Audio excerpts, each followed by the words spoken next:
What is going on, everybody? Welcome to DSM Media's Philadelphia Phillies versus Colorado Rockies, Game 2 of a 4-game set. Pre-game show, as always, I am one of your hosts here, Dylan. You can check me out on Twitter at DylanJD98. And, of course, to my right, my co-host, El Parcero. Check him out on Twitter at Parcero Philly as we stream to you guys live on DSM Media's Twitch, Twitter, Facebook, and YouTube channels as well as Parcero's YouTube channel. So check him out as well and hit that subscribe button. Like this video. What is up, everybody? Parcero, how you feeling? Feeling great, man. I'm blessed because last night, as you know, and I'm sure you were in the same boat, Dylan, I was very in a bad spot. I was emotional after the Sixers blown Game 5 loss. Mm-hmm. But then, I look over and the Phillies game got done a little bit before the Sixers, and the Phillies win, and it was a good one. I thought we had some solid pitching overall from starting the bullpen. The bats woke up. The middle of the lineup, dude. We'll get to that in a minute, but they look really good. They've been looking really solid as well over the last week overall. But this is what you needed to start off the week. Obviously, this is a big week. At the end of the week, we have to go up to New York, to Queens, face off against the Mets for the first time. So you want to get the series win. You know, you haven't had a series win since the beginning of the season against the Oakland Athletics. So that's definitely a great way to start it off. Runs galore last night. Absolutely. Especially with the way we saw that Sunday night game against Milwaukee kind of wrap up in the bad fashion that it did. It was nice to have them bounce back yesterday. And they need it, dude. They need the series. Like I said, it's a 4-game stand. So, you know, you need 2 more to officially win this series. But they need a series win desperately, as they haven't had one since the Athletics series. But you mentioned, well, let's recap last night's game a little bit as the Phillies win 8-2 over the Colorado Rockies. Kyle Gibson was on the bump. Started the game off in rough fashion. First pitch swinging for Joe. He takes it off almost into the upper tank in left field. And then I believe in the second or third inning, he gave off a leadoff home run as well. But outside of that, very clean game for Kyle Gibson. And it's something that this Phillies team desperately needed, because they just, whether it's the offense starting out slow or the pitchers giving up a lead early, this team was just having to scratch and claw their ways back into games, and it wasn't working out. They were getting behind early every single day, it seemed like. So to get out to just a 1-0 deficit, obviously the bats come alive early last night. Good pitching, good starting pitching was desperately needed out of Kyle Gibson yesterday. Absolutely, and you really bring up a good point as far as the coming from behind. Like, that's great and all. They did a good job yesterday. I mean, like you mentioned, you know, first inning leadoff home run, second inning leadoff home run, and Kyle Gibson to bounce back the way he did. But you know, I would like this team to control a game right off the jump, get that lead, get that 2-0 lead. We have yet to see these guys, and it feels like every single win that we've had this season, it feels like they're coming back every single time. So it would be nice for these guys to string some wins together, or they just take command from the first to the 9th inning. And so that's something we'll definitely be continue to look at. But Kyle Gibson, I've been impressed so far this season.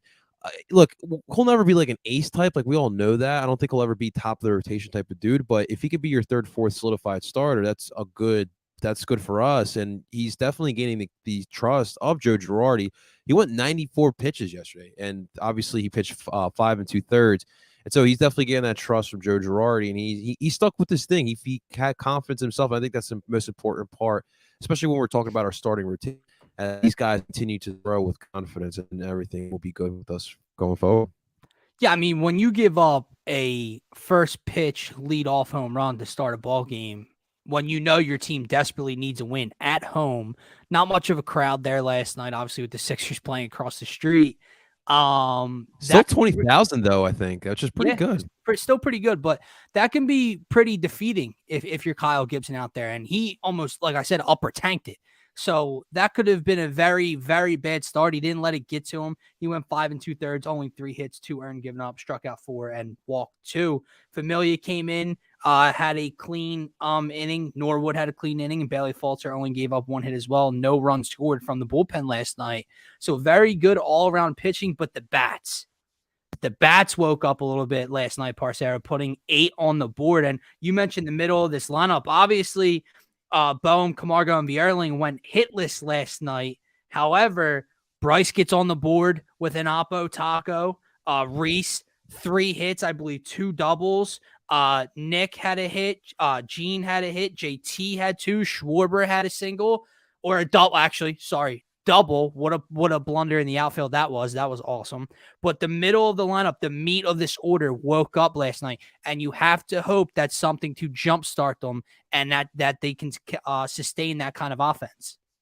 Yeah, absolutely. Boom to get a fielder's choice in the bottom of the seventh inning, but I made the comparison, and I don't know if this is going to start of something, but you know me, I like Kyle Schwarber at the leadoff spot. But Me right too. now, though, JT Real Muto and Kyle Schwarber at the 5 and 6 hole, it's been working very well. And they've been Mhm. kind of feeding off of each other. And the best part about it is when you got Kyle Schwarber, JT coming in at home plate. I love the hug. It's so simple, but it's just a brotherly hug.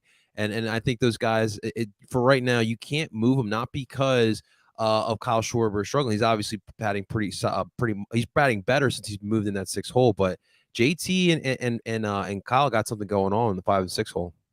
Yeah, no, I'm definitely with you. I hate the idea of JT leading off. When Joe tried that out for a short stint, hated it. Gene's not a traditional leadoff hitter, but hey, he's been fine. I would like to eventually see Kyle back up in that one hole. Same. My ideal lineup, I've said it since before the season started, is Kyle Schwarber, Gene Segura, Bryce Harper, Nick Castellanos, Rhys Hoskins, JT Realmuto, and then you do whatever you want 7 through 9.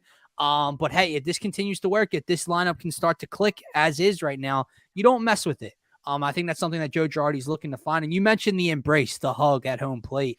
It's simple. It's something that a lot of people are going to overlook. But when you're new to a city, when you're new to a team, and you have all these high expectations set on you as an offense and as individual players, from a batter's point of view, and things start out bleak, and you lose series after series after series, and you're striking out time after time, and you're not producing, it could be very easy to get down on yourselves early, to stay together, to try to right this ship early in the year, because obviously we know it's a marathon, not a sprint in baseball. That's going to be very important for these new guys here in Philadelphia. The Bash Brothers. I love it. And dude, Schwarb's with the emotion on Sunday as well. Yeah, I would let have me ask reacted you the that. same way. Can that be something that maybe sparked this team a little bit? Definitely, man. I mean, that dude literally. I've never seen anyone that angry in a long No, time in Phillies pinstripes, and I do feel like, because listen, we talked about Angel yesterday, but it was bad calls on both sides. But at some point, deep into a game, like, enough is enough, and I do think that a lot of people in the dugout had the same sentiment as Kyle exactly. Schwarber did, and he exemplified it. He said everything that everybody else was thinking and Yeah. wanted to say, and they just didn't. I think McCutchen ended up saying that after the game. You're right. I haven't seen someone in a Phillies uniform be legitimately that upset and display, his displeasure. Like, you see the managers get ejected. It's almost that like fake bravado, that fake. You don't even know if they're saying real sentences when they're in the umpire's face yelling, and it's just, oh, they get tossed, try to spark some life in their team. He was genuinely pissed off and upset at what happened on Sunday night. And when you get shut out on Sunday Night Baseball on national TV and you lose another series early on, maybe that was something that sparked this team. But Dylan, that's a really good point. When you see the manager up at the plate, arguing with the you don't even know if they're saying real words. all you got to do, it's all about the hedger. It's all about the And the stomping in the hand and the point. It's this. It's this. That's all you got to do. Yeah. You can say anything you want. Yeah. I will see you after the damn game. Yeah. We'll have a beer. But I was just gonna say, let's get a beer. Kick some dirt onto their cleats. That's all you got to do. No one knows what you're actually saying, but with him, he laid it out. He said, this side, all night, terrible. And maybe it sparked them. They desperately need it. But I don't want to spend too much time talking about one win last night. Let's see. Hopefully, knock on wood. I don't know if the weather's going to be tonight in Philly, but hopefully they get this game in tonight, because they need to continue that momentum into tonight, Parcero. So let's get to tonight's lineup card, brought to you by our guy KC here at DSM Media. Leading off against the same lineup you've been seeing, with a little bit of a change at the bottom of it. Gene Segura playing at second base will lead off, followed by Rhys Hoskins at first base. Bryce Harper in the 3-hole, continuing to DH as he's got that elbow strain that he's dealing with right now. Hopefully that bomb last night gets him going. Nick Castellanos cleaning up today in right field. JT Realmuto behind the plate in the 5-hole. Kyle Schwarber still in the 6-hole in left field. Alec Boehm gets another start at third base. Obviously, with Bryson Stott being sent down, you kind of see how those three guys are going to platoon at third and short for the time being. Didi Gregorius makes his return at shortstop tonight in the 8-hole.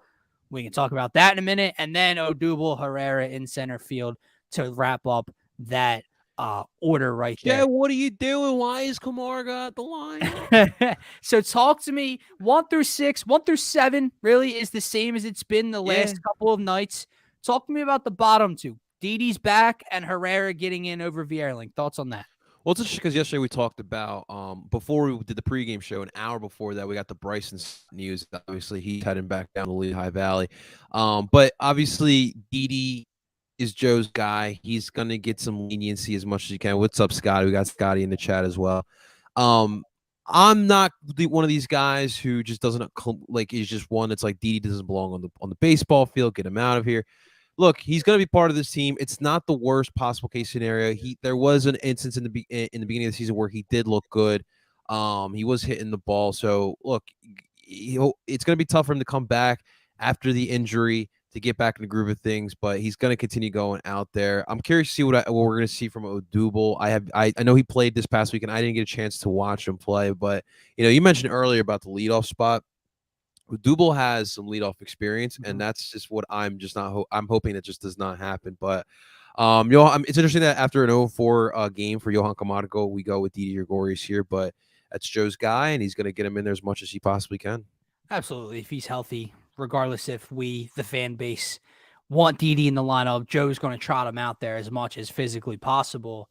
Right or wrong, we'll see. But the Odubel one, that's the talking point, right? And I think we as Philly fans don't want him here. I think that's clear. But if we're talking from a baseball standpoint, yeah, I'm playing him instead of Matt Vierling. Matt Vierling just does not have a major league bat at this point in time right now. Like he was great in a short stint last year. I think he hit for over 370 last year. He was really good in the spring this year. His approach, he's just not getting on base. I know he's the 9-hole hitter, but dude, you basically got worse center field production in the box this season than you did at the start of last season. And last season was historically bad in center field. So you need something to change. Odubel, I know you said you haven't gotten to see him. On Saturday, I believe he had a triple, and I think he went like 2 for 4 with a triple. So whatever, man. I don't know what to do with him. But that's Odubel. Like Odubel, will be hot and he'll have like a nice game like he did on Saturday, but then he'll go cold. It's just an up and down. Matt Vierling's just consistently ice cold. Yeah, that is true. I am looking it up. There's no word on Mickey Moniak. Obviously, I just want to see him get a crack at it.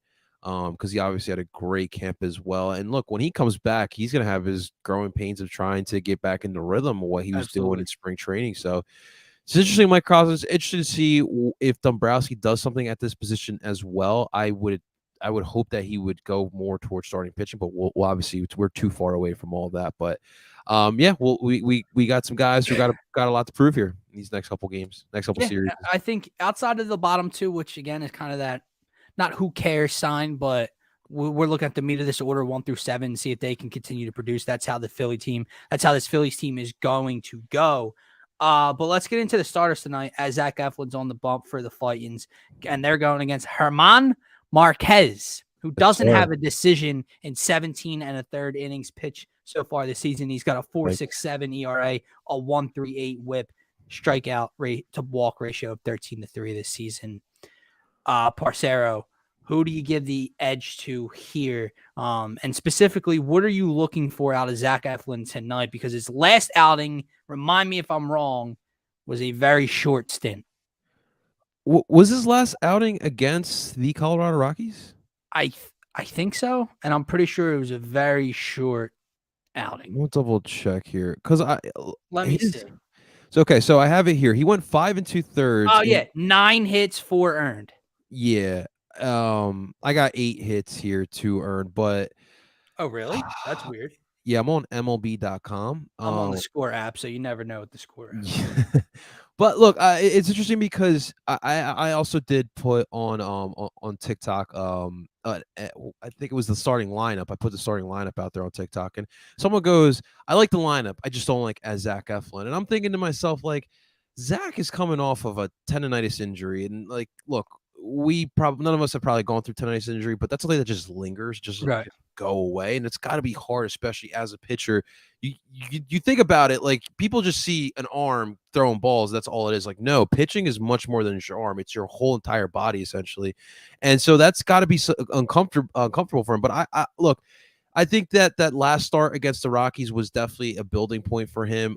There was 2 innings in the middle of that start where he went 1 inning, 1, 2, 3, and then he looked convincing in the other inning. But obviously, the hits got to go down a little bit, and that's been the issue with Zach Eflin. Zach kind of in the same boat as like Aaron Nola, where like he will throw some good stuff, and then it just takes one pitch for it all to kind of collapse. Right. For the wheels to fall off. Exactly. I'm sticking with Zach Eflin. I want to keep rolling with him. I want him to get more comfortable and just get comfortable with his body, especially. And I just don't get the whole hate on Zach Eflin. It's gonna take some time. Well, it's weird to hate or strongly dislike the fourth or fifth starter in the rotation, right? Like if Zach Eflin last year at the start of last season was our third starter. So the fact that he's bumped down to fourth or fifth potentially is okay. I just, like you said, he's coming off of an injury, a lingering injury at that. But so far this year, I believe he's gone 4 innings and 5 2/3, and he's given up a ton of base runners. His whip tells you he's giving up just about base runner and a half per inning. Yeah. You got to limit that, dude. And when you mention how he's gone 1, 2, 3 a couple innings, you take away like if you take away a 1, 2, 3 inning, he could have over a 2 whip in a short amount of innings pitched so far. So Zach Eflin definitely looking for him to get going tonight. No Chris Bryant in the Rockies lineup tonight, so that could help. But real quick on the starting pitching as well. We're in an interesting spot with starting pitching because outside of Zach Wheeler, who also still trying to get into the groove of things with the short and spring training that he had with his shoulder, but other than that, like I really do group like Nola, Gibson, Eflin, and Ranger Suarez because you got 4 guys who are question marks, and it's very interesting. Like we essentially have like 2A, 2B, 2C, and 2D essentially with their starting pitching. So it's really up for grabs for these guys. no, and it's going to be a key for the Phillies this season, right? Like, what do you get out of your starters? We know what we're going to get out of Zach for the most part. I know his last outing wasn't good, and even his first one was subpar, right? But we expect Zach Wheeler to be Zach Wheeler. Maybe not top 3 in Cy Young voting for sure, but he's an ace, right? We know that. 2 through 5, are they going to be more so all around the 3 range, or are they all going to be around the sub 4-5 range? Yeah. And then you have an issue. Like if Aaron Nola and Ranger Suarez continue to decline, and Zach Eflin's just inconsistent Zach Eflin, and the same with Kyle Gibson, then I really do think you have an issue.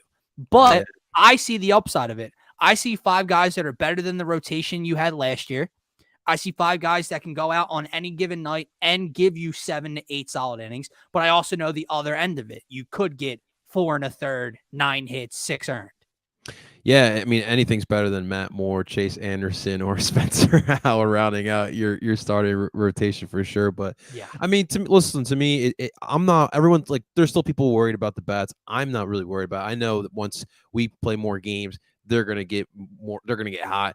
The starting pitching to me is more of a concern because of just like the mental block that we do have. But we'll see how the warm weather helps these guys out and just getting more comfortable because even Aaron Nola had a great outing in his last outing as well. So anything can happen. Nah, I'm with you, dude. All right, let's get into keys to victory for tonight as we're just about 25 minutes away from first pitch. Hopefully, knock on wood. I don't see an update yet stating that the Phillies will not start on time or will be delayed tonight. So keep me posted if anybody sees that.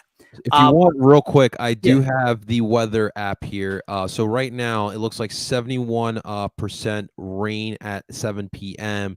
And it doesn't tell me how long it will last, but we do have potential rain starting at 7. Yeah, so it's going to be ugly, potentially. However, there's no storm There's no lightning, thunder in the area, so they could play through it as long as it's not a freaking monsoon, which I don't suspect it to be tonight. So hopefully the Phillies can get this one in and not have the weather play a factor tonight. But what are you looking for tonight? Because my mind just goes to one thing. I know we can look at Zach Eflin. My mind looks at this lineup, right? I've seen the flashes of it. 8 runs this game, 10 runs against the Marlins, 7 runs against, the A's, whatever. Can it be sustained? Can you put together multiple games in a row where these guys start to heat up and you can really make a run? Do you see that tonight? Maybe with the weather, possibly not, but that is really what I want to see. Like I mentioned earlier, I just want to see these guys getting off on a hot start. Like, let's get Gene Segura lead off with a nice little single, Rhys Hoskins getting a nice little single, and then Bryce Harper a double. Like, I want to see something like that. Let's start off with a 2-0 lead to get this bad boy going, because that's the one thing that we really haven't seen this team do since the beginning of the year is them getting to start this game off bright and early with some nice runs. And obviously, Zach Eflin holding the command, obviously, the rain might dictate that as well. But I really, those are the two things that I'm really just looking forward to here tonight. And we haven't talked about it as well, Dylan, but this bullpen has been, and I talked about it through my game recaps, this bullpen has been the best I have seen in a while. And that's crazy to think where we came from to now. Well, it's crazy to think that this bullpen's been pretty stellar and they're 7-10, right? So you have to, again, knock on wood here, that part of the positive side of things through the first 17 maintains itself. You got to hope that the starters can get deeper into games, which I believe they will. And I believe that the bats will turn around. Look, I'm positive right now in Philly. I shouldn't be. Come game time. How about the Sixers, though? That's why I'm on the positivity train of Sixers and 6. So that was my prediction. There you go. That was my prediction pre-series. Not how I predicted getting to 6 games, but it doesn't matter about the road traveled. It matters about the destination, Parcero. Amen. And as long as they get it done in 6, it's all I care about. Same thing with the Phillies. 7-10, and they've played some pretty poor baseball so far. And these bats, these MVP type of bats, have not woken up yet. And that's my key tonight. Can they wake up? Player of the game and stat line. Who you got tonight? Ooh, go on. I'm gonna go with Nick Castellanos. He's due for one. I'm gonna go for a 2 for 3 night. I could see him. He's the extra base king. I could see him getting a double here, and possibly an RBI. But I got Nick Castellanos. He's due for a go one. He's been maybe the Phillies' best hitter over the last 2 weeks of games or so, and you just had to hope that he keeps it up. I've said Bryce too many times in the short amount of pregame shows we've done so far, so I'm not going to go that route, even though I sincerely hope that home run last night gets him going. When Bryce takes one left center, that normally he's on it, right? So you have to hope that can boil over and he continues to play well. But a guy last night who really turned it up was Rhys Hoskins. Yes, sir. 2 doubles, 3 hits last night. I think as long as the weather's not too bad and the ball's carrying, I think Rhys puts one over the left field wall tonight. He's only got 1 home run on the year so far. I think he gets number 2 tonight. I want to say Rhys has another 2-hit performance. And have to hope that 1 through 6, 1 through 7, and no matter who it is, steps up and they keep this train moving tonight. Score predictions. What do you got?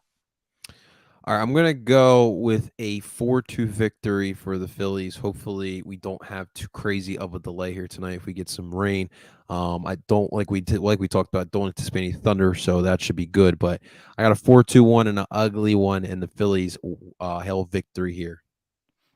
I'll take a win no matter how it looks. If it's a 1-0 win, a 4-2 win, a 7-6 win, I don't care. I'm going to say the Fightins get a W tonight. I really do believe the lineup's starting to shape up, and guys are starting to really click so far. So I'm going to go Fightins win. I like your 4 number. I'm going to go 4-3. Don't cover the run line, but they will cover the money line tonight. There for you my go, betting folks. Parcero, anything else? I know you got a show coming out. Is that coming out tonight? So tomorrow afternoon at 4 p.m. we'll have it's an NFL draft special of El Parcero Felico, and we have Derek from the Good Old Boys Fantasy Football Podcast. A very knowledgeable group of guys out in Colorado who do predominantly fantasy football stuff, but they've been obviously in the offseason, they've been hammering it with the NFL draft. So really good insight. Obviously, everyone getting ready for Thursday, not game 6, yeah, the NFL draft. So if you guys are like looking for some, background, what to expect for picks number 15 and 18 in the first round for the Birds, definitely give it a good listen because he knows what he's talking about when it comes to prospects. So 4 p.m. we'll have that on DSM Media and of course my channel as well. And will you be live tonight? I know you got an early morning, so Yeah. Phillies recap. So barring no crazy drastic delays, we will have the Look at recap this show. dedication. Yeah, man. If it's past midnight, I'm gonna have to take the L there and possibly do it later on tomorrow. But yeah, no crazy delays. We will have the recap show, so make sure you guys stay tuned after. We'll have that live on my channel and DSM Media as well. You guys can come on in. You guys can call in too if you guys want to come in. We do the live link in. We don't have the phone yet. We're working on that, guys. We'll definitely have that one day. But for right now, we're doing the new modern way, copy paste, and coming backstage. We'll get you guys Use in there. that link. Yes, sir, brother. All right, guys, that is going to wrap up DSM Media's Philadelphia Phillies versus Colorado Rockies pregame show. Game 2 of a 4-game set, hoping that the Fightins can continue this win streak and put together 2 in a row tonight. Myself, Parcero, check them out on Twitter at Parcero Philly. And check us out on Twitter at DSM_media. Have a nice night, everybody. Go Phils.